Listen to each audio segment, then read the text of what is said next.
Nama saya Otepati. Umurku sekarang 56 tahun. Tinggalnya di Kota Ambon, persisnya di daerah relokasi Kayu Tiga.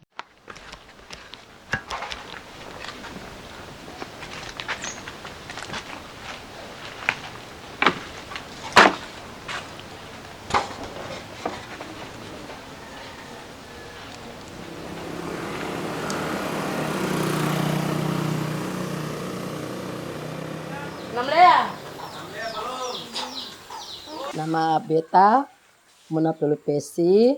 Saya tinggal di Batu Merah Dalam, Kepala Air, RT 01, RW 14, Kota Ambon.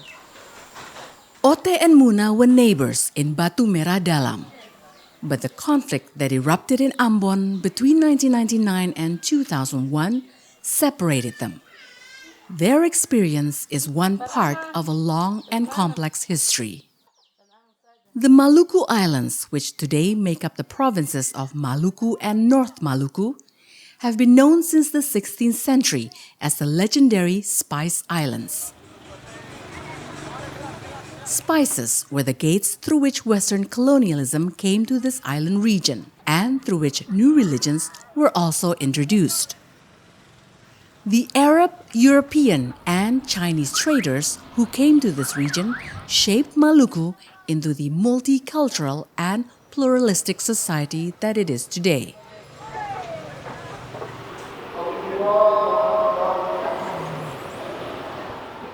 In the province of Maluku, the population of Muslims and Christians is today nearly equal.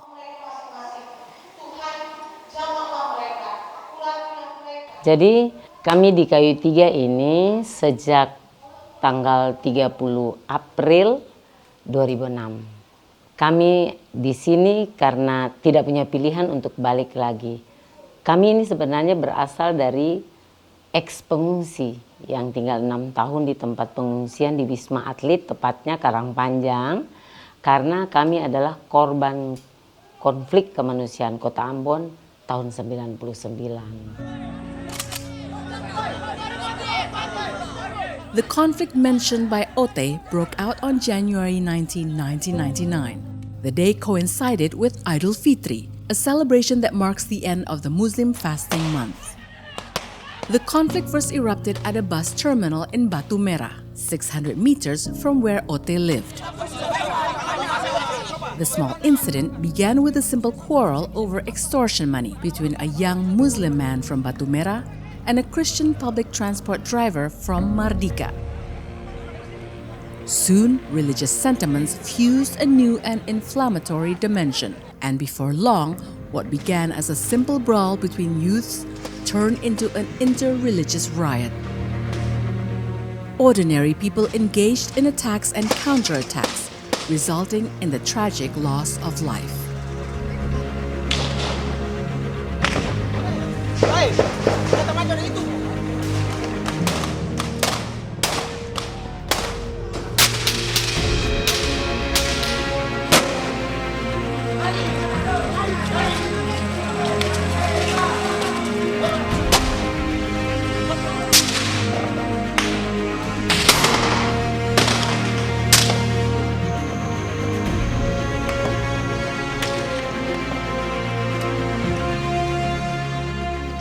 Between 1999 and 2002, an estimated 5,000 people were killed and 500,000 displaced.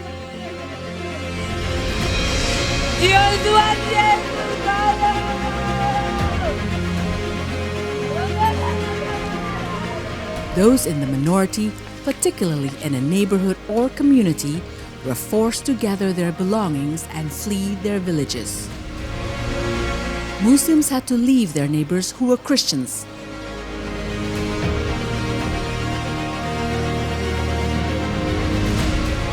And Christians had to do the same with their long-standing Muslim neighbors.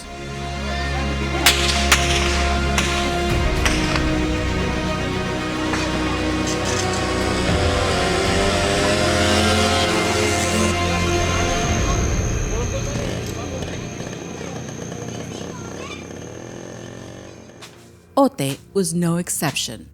When the conflict took place, together with her family and fellow Christians, Ote had to flee Batu Merah Dalam village. Jadi kami pada saat kerusuhan itu ada sekitar 700 kakak keluar satu jemaat. Tanggal 22 Februari 99 itu kami naik gunung ke Karangpanjang. Kami tinggal satu malam ada beberapa tempat pengungsi, ada perkantoran yang kosong, kami di situ. Baru besoknya itu tanggal 23 Februari kami masuk di pengungsian Wisma Atlet. Untuk diketahui oleh Ibu Wakil Presiden bahwa lokasi-lokasi pengungsi hampir seluruh kesatuan TNI Polri dipergunakan untuk lokasi pengungsi, gedung-gedung olahraga dan gedung-gedung lain yang tidak terpakai, rumah-rumah ibadah dipergunakan untuk dapat menampung. Di samping itu juga sebagian besar pengungsi berdiam pada keluarga-keluarganya, dan ini semua tercatat pada Satkorlap dan Satlan.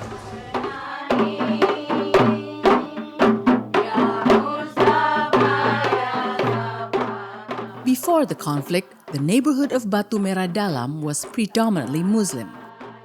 But local Muslims lived side by side with fellow villagers of different religions. Saya bertetangga kebetulan dari beragama Kristen. Hubungan kita sehari-hari itu sangat erat. Makan atau minum kita saling memberi. Saya alami dulu itu kalau kita mau pulang ke kampung, mau lebaran gitu, itu kita bisa menitip, kita punya kunci rumah. Karena kepercayaan kita kepada mereka itu lebih kuat. Pada saat terjadi pertama konflik kita di sini, khusus di RW 14, itu secara pribadi beta tidak melihat secara langsung. Tetapi beta mendengar, itu beta rasa perasaan bahwa kok bisa sampai terjadi begitu sehingga beta punya saudara tuh bisa lari. Apalagi saya pribadi, saya tidak tahu persoalan apa sampai mereka lari, kita juga lari. Jadi kan kerusuhan itu dia baru terjadi tahun 99.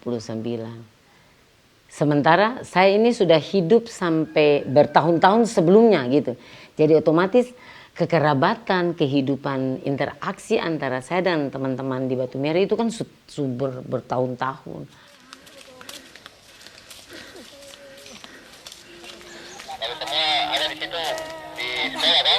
Yeah. Their sweet story of neighborly life in Batu Merah Dalam became just a memory when Ote, along with thousands of other Christians, had to establish a new life in refugee camps. No one dared to leave their refugee camp because one wrong turn could mean death. But pressed by a deep longing to meet with her old neighbors in Batu Merah Dalam, Ote conveyed an idea to several women in her new village. It was an idea that actually frightened some in her Selamat village. sore, saudara sekalian yang ada di sektor Maranatha, RT 004, RW 08 Soya. For ibu-ibu, saudara yang tergabung di dalam komunitas center Betabara. Kalau boleh sekarang dong berkumpul di Ibu Aceh Sinai ketua. Tidak bisa Ambon ini dalam kondisi begini terus. Jadi jangan halangi karena kita harus ada dalam pertemuan. Gitu. Jadi itu harus berani, ada yang menyampaikan, ada disampaikan ke orang banyak. Nah, itu mulai. Nah, setelah itu saya gagas. Mama Ote kan parkir mobilnya di sana. Mama Ote datang ke sini. Rena cepat sudah berganti, kau tuh semua siap nih, kau tuh semua pi. Beta memang ketakutan, Pak Iwan, tapi beta merasa, oh iya beta mesti harus mencoba ke sana. Keberanian, ketakutan itu harus hilang dari beta pun diri, lewat beta pun diri, bukan orang lain. Jadi beta harus ke sana. Memang ke sana perasaan takut itu ada. Yang ada di beta otak ini, aduh ini kalau jadi apa-apa bagaimana, mati sudah gitu. Saya tanya sama mereka, mau nggak kita berlebaran di Batu Merah? Mati gitu kan ya, mati. Bagaimana kau tuh sudah tenang, nanti beta kontak.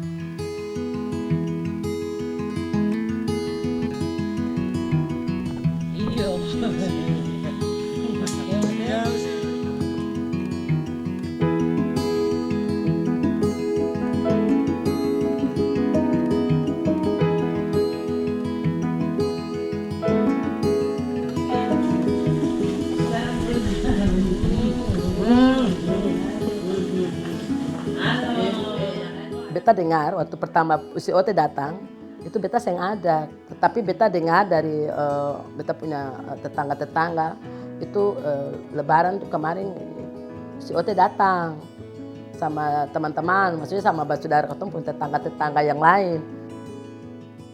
Lalu diajak ini, kata iyo katanya nanti ketemu pergi. Tapi beta bilang kalau begitu tanya posisi mereka sekarang di mana. Katanya masih ada di Karangpanjang.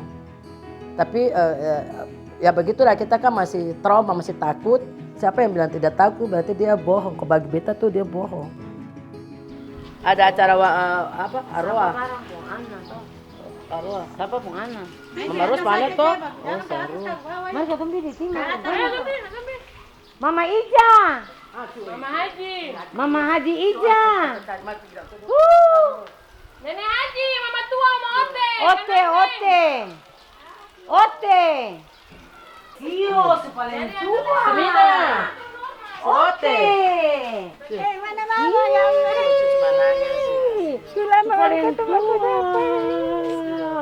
Paling lama berbaku dapa ini. Mana mama? Mas meninggal. Di mana? Di kayu tiga. Di Mama Ija. Di Mama Ija. Jadi memang pada saat pertama kali Lebaran tahun 2004 itu, memang kita dalam keadaan tegang waktu turun.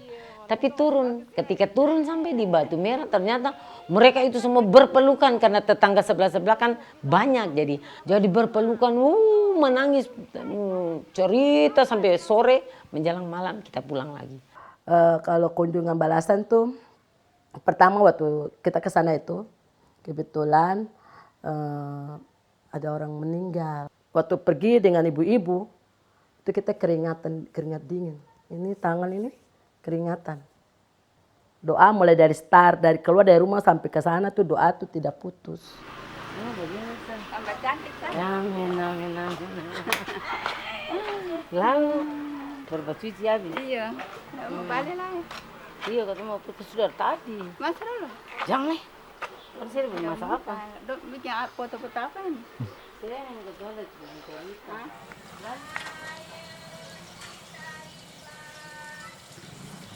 Nah, peristiwa yang hari itu terjadi terakhir karena mau keluar, barang-barang perabotan disimpan di sini. Jadi termasuk beras apa disimpan. Nah, hari kejadian tanggal 22 itu saya datang mau ambil beras. Sudah di dalam ini sementara cakar-cakar beras, kaget dia teriak. Ote, lari. Ote lari. Beta kedua kali. Terus beta keluar, beta tanya kenapa, dia bilang lari. Beta dendaster saja toh, kaki telanjang akhirnya. Beta keluar dari sini, beta yang sempat ke situ, beta keluar pintu lorong mereka sini. Terus beta lari, karena memang beta dikejar. Saya lupa barang apa. Antu paling baik, be orang apa lah itu, antu paling sayang beta. Betul. Beta pun laki, tak beta kawin, beta laki nih, tua. Atau baru-baru ya, Bapak Ali meninggal, kata saya sempat bilang, baru mau bilang bagaimana, katanya, kalang kabur.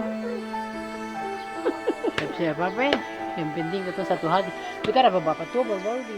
Around 7 kilometers from Batu Merah Dalam, Kayu Tiga, where Ote lives today, is an area inhabited only by Christians.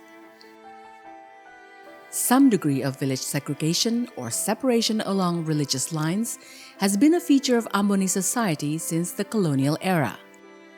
However, before the 1999 conflict, no areas were exclusively inhabited by only one religious community.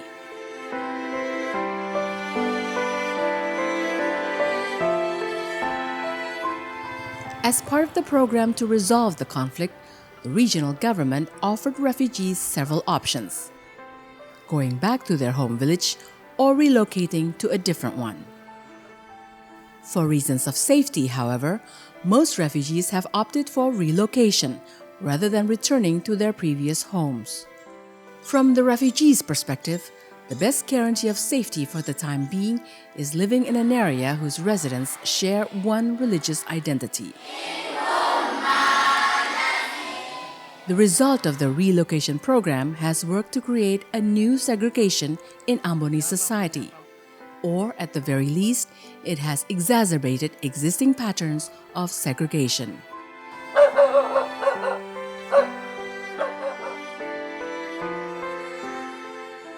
Some examples of relocations include Muslims from Paso. Residents of a predominantly Christian area had to move to a Muslim area in Waiheru and Nania. Muslims from Soya migrated to Kahena and Batu Merah. Whereas Christians from Batu Merah moved to relocation areas in Kayu Tiga. There were also Christians from Waihao who similarly moved to predominantly Christian areas. Saya melihat bahwa segregasi ini terjadi karena mungkin konflik waktu itu berlangsung terlalu lama. Sesungguhnya menjadi pekerjaan rumah kita juga. Artinya dia menjadi keprihatinan kita. Kalau ini berlangsung dalam kurun waktu yang lama, kita khawatirkan dengan segregasi ini dia menciptakan pengerasan pada level pemahaman keagamaan dan sebagainya. Ini yang sering menjadi diskurs juga, kita sering diskusikan juga. Tapi yang penting bagi kita sekarang, zona-zona perjumpaan itu kan terbuka juga.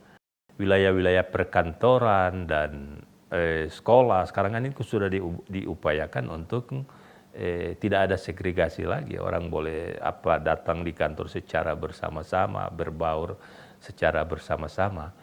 Tapi idealnya ke depan itu harus masyarakat ini tidak boleh tersegregatif.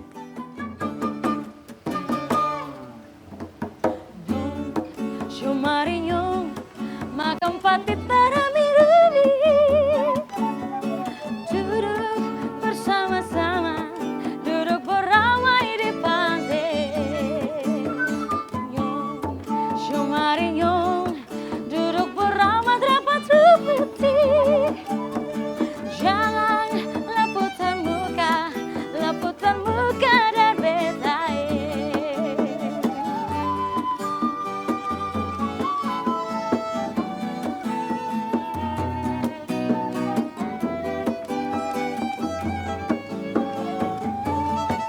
In Ambon, people know of JMP as Jembatan Merah Putih or Red White Bridge. But these youngsters have another name for the JMP. JMP itu komunitas, nama JMP sendiri akronim dari Jalan Merawat Perdamaian. Pasca konflik itu segregasi wilayah di Maluku semakin kuat. Segregasi wilayah juga bisa berdampak pada segregasi pemikiran. Tinggal terpisah-pisah dan orang tua seringkali menceritakan cerita-cerita konflik terhadap anak-anak yang tidak merasakan konflik di masa yang silam. Oleh sebab itu anak-anak pun yang saat ini tidak merasakan konflik lewat tuturan orang tua tersebut bisa memasang benteng atau bisa memasang kotak-kotak tersebut untuk kelompok-kelompok agama yang berbeda-beda tersebut. Cinta damai dan kasih sayang, semua harus lakukan. Saya memilih lewat storytelling atau juga lewat boneka karena bagi saya ketika mereka membuat cerita itu bagi anak-anak bisa di counter juga lewat cerita seperti itu. Kalau mereka buat cerita yang kurang baik, kita bisa counter dengan cerita yang baik. Halo, kali ini Dodi dan kakak Eklin akan bercerita tentang daun. Tetapi tempat di mana kita mendongeng itu atau saya mendongeng biasanya kita inventarisir kira-kira daerah itu pernah terjadi konflik atau konfliknya separah apa, kaum minoritasnya bagaimana tinggalnya di situ atau daerah yang betul-betul fanatik dan sebagainya, kita masuk di situ.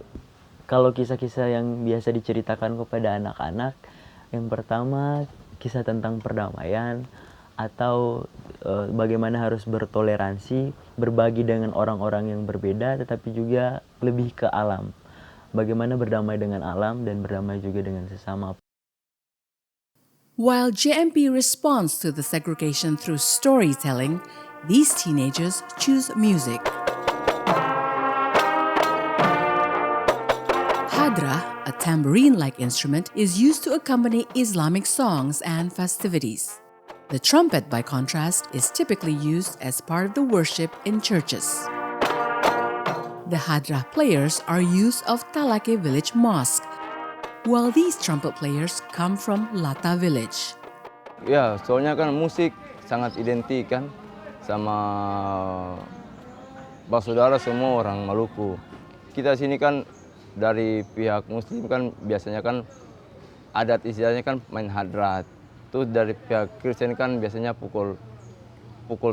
main trompet. Kenapa sih kita nggak kolaborasi? Saudara gandong hati tuang, mari semua katong melakukan pujian, hai mari berhimpun dan bersukaria.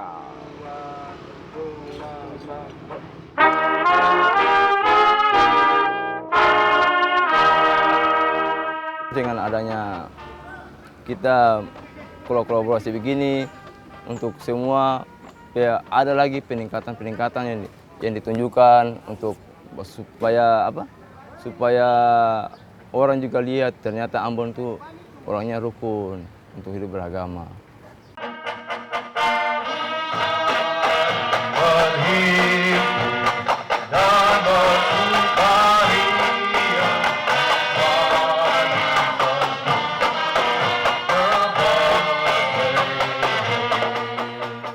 And this is their collaboration in a Christmas celebration in Ambon City. Kalau soal tanggapan ini berarti bicara soal masa lalu beberapa belas tahun ya. Itu kan sangat ada batas, ada jarak. Tetapi ketika orang kembali menyadari bahwa hidup berdampingan dan rukun itu sangat indah, akhirnya konsep ini bisa masuk, akhirnya sekarang ini, tahun ini yang saya tahu setiap kali Natal semua orang bikin acara seperti ini.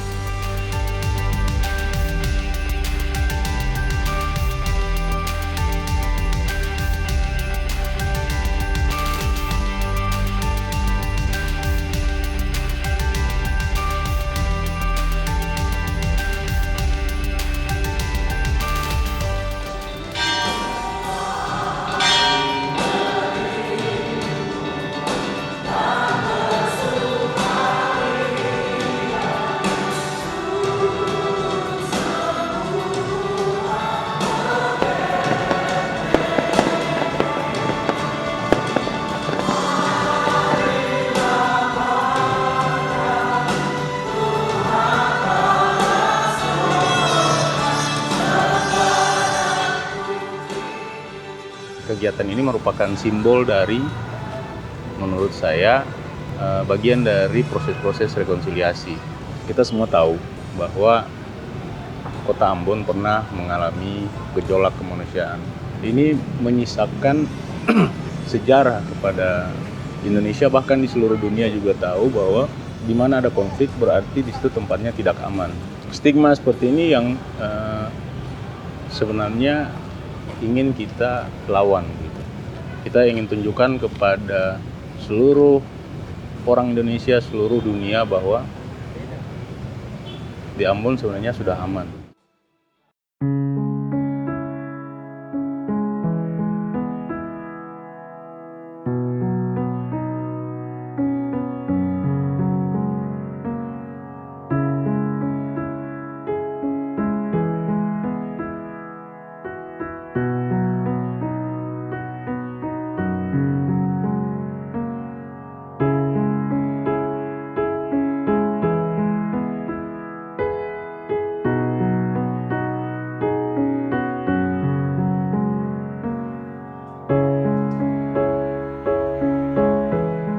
In Batu Merah Dalam, Nafsia lives next to the house where Ote had previously lived in. Mutual visitations had become an Idul Fitri tradition. Although today they live in separate communities, the tradition lives on. Tapi memang dari dulu biar sebelum kerusuhan itu kakak tuh di sini paling bagus sayang. Bukan lantaran kayak Natal saja dan tahun baru begitu dan ketemu hari Lebaran. Memang ketemu di sini, saya tahu di Tampalaya, tapi kalau di sini paling baik.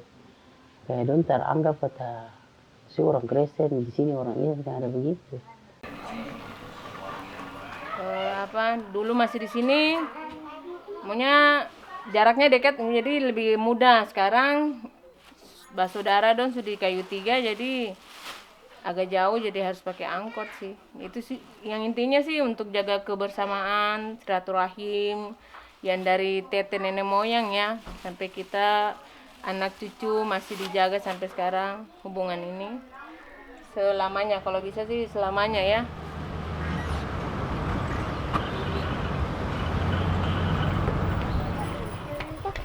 This Muslim group can visit the Christian community safely, and vice versa, because the conflict has long since come to an end. During the first phase of conflict resolution, women in Ambon played a pivotal role.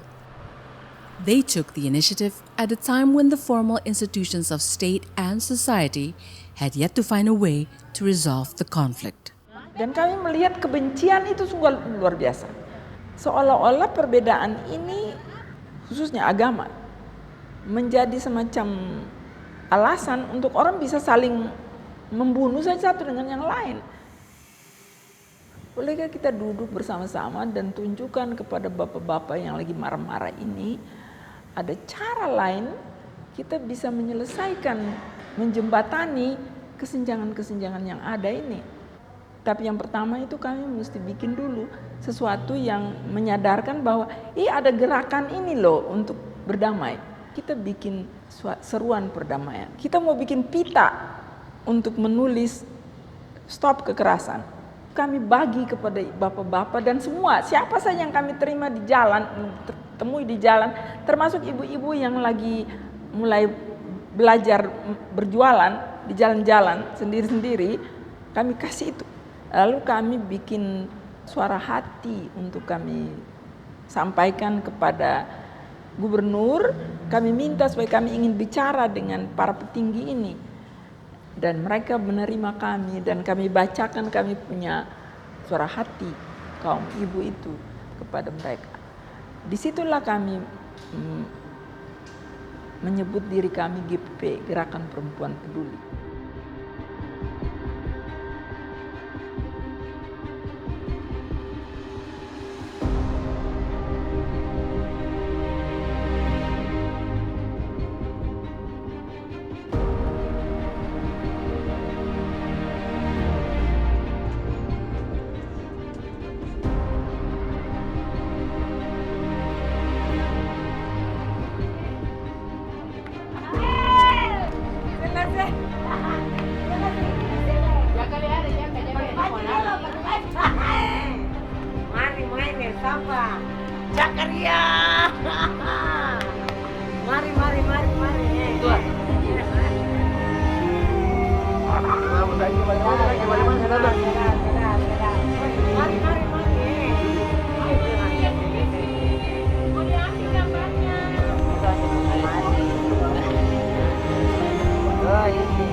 Siapa mana?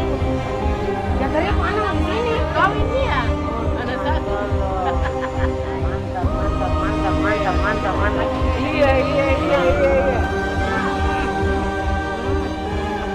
Kita berjumpa, kita bertetangga, kita berkomunikasi, itu semua dengan masyarakat, segmen-segmen masyarakat yang tidak dalam satu komunitas, tapi dengan berbagai komunitas.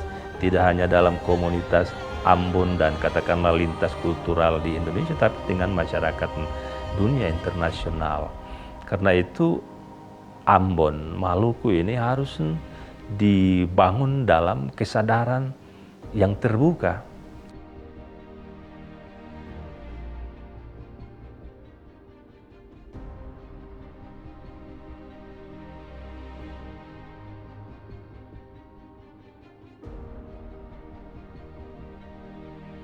Orang bangun damai itu juga kalau semuanya sejahtera, baik secara ekonomi maupun sosial. Yang kedua itu saya kira segregasi ini salah satu hal yang bagi saya mesti dikelola dengan baik, Pak. Dia jangan dijadikan tempat untuk memprovokasi. Dan oleh karena itu tokoh-tokoh masyarakat, RT, RW, lurah mesti melihat bahwa ini tempat di mana orang hidup dan dihargai.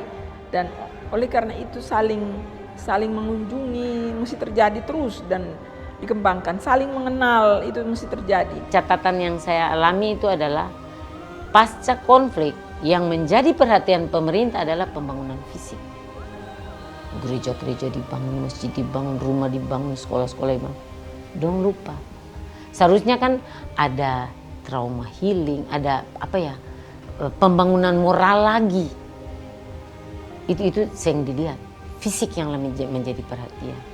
Dan bagi beta itu kalau tidak dibenahi baik-baik, tidak menjadi perhatian baik-baik, itu potensi sebenarnya.